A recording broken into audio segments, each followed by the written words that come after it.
While some are celebrating the win of Johnny Depp in the recently concluded trial, others are running trends to remove Amber from her upcoming movie. Hello everyone, and welcome to another video. Today, we'll be looking at how Twitter is planning to ban Amber and her team from the platform. Yeah, you heard it right. So, let's start our video. On the Deadline Hero Nation podcast, the producer of Aquaman and the Lost Kingdom, Peter Safran, was asked whether the social media campaign for Amber Heard's removal from the DC sequel ever had any influence on the production and their casting decisions. Fans of Johnny Depp started the campaign.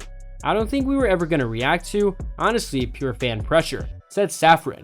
"You gotta do what's best for the movies," continued Safran. "We felt that if it's James Wan and Jason Momoa, it should be Amber Heard. That's really what it was. One is not unaware of what's going on in the Twitterverse, but that doesn't mean you have to react to it or take it as gospel or accede to their wishes," said Safran. "You have to do what's right for the film." And that's really where we landed on it. During the defamation trial that Amber Heard was involved in with Johnny Depp, she received a lot of backlash on social media. Now comes a report that demonstrates that not all of that negativity was organic, which may not come as much of a surprise to some. The research company Bot Sentinel, which employs data science and artificial intelligence to discover and track bots, trolls, and other suspicious accounts on Twitter and elsewhere, published a report on Monday that focused on how Heard was handled throughout the civil trial. It found that the targeting of the Aquaman actor was one of the worst cases of platform manipulation and flagrant abuse from a group of Twitter accounts. In 2020, Heard's legal team was the one to hire Bot Sentinel, but the company claims that it was never compensated by anyone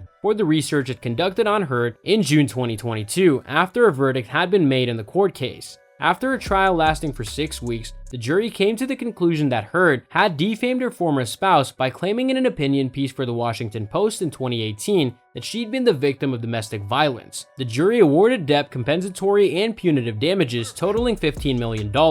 However, the amount was immediately reduced to $10.35 million so that it would comply with the statutes of Virginia, the state in which the case was heard. The jury also decided that Heard was the victim of defamation at the hands of Depp, although they only gave her $2 million in damages. Bot Sentinel's new report, which zoomed in specifically on Twitter, found that trolls had manipulated conversations and trends while targeting and abusing women to suppress any positive tweets supporting Amber Heard. According to the findings of the research organization, there were approximately 627 Twitter accounts whose primary purpose was to tweet adversely about Heard and those who support her. Over 3,300 different accounts were tweeting using the hashtags Amber Heard is an abuser or Amber Heard L is an abuser, Amber Heard is a liar, and Amber Heard L is a liar, with the misspellings possibly being an attempt to avoid being caught by Twitter spam filters. We immediately observed dozens of new created accounts spamming negative anti-Amber Heard hashtags, Bot Sentinel said in an overview of its 17-page report. Many accounts were applying to tweets with hashtags unrelated to the tweet they were responding to. Some accounts encouraged others to get the hashtags trending, and the trolls were successful on multiple occasions.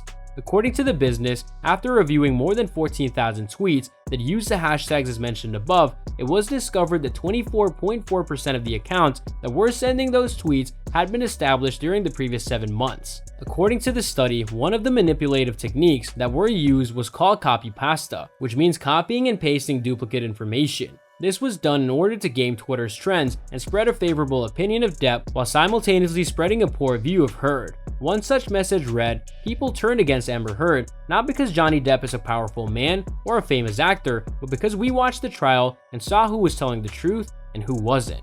In addition, the business asserted that it discovered that women who tweeted their support for Heard were frequently harassed by trolls who directed vulgar and threatening language in their direction for several weeks after the trial had concluded. According to the report, one professor who supported Heard was harassed on social media by an account that used a photo of the academic's deceased child. According to the reports, trolls escalated the amount of abuse and finally doxed the academic's family members. It was noted that the specific example had been used to demonstrate the severity of the harassment that took place. Before posting its report, Bot Sentinel claimed to have provided Twitter with a list of the accounts that had violated its terms of service. The New York Times has contacted Twitter in an effort to obtain a comment. "It's our opinion that Twitter didn't do enough to mitigate the platform manipulation and did very little to stop the abuse and targeted harassment," Bot Sentinel said in its report. Twitter essentially left the women to fend for themselves with little to no support from the platform. The abuse and targeted harassment continued well after the Depp vs. Heard trial ended, and unless Twitter takes action, the abuse and targeted harassment will still continue.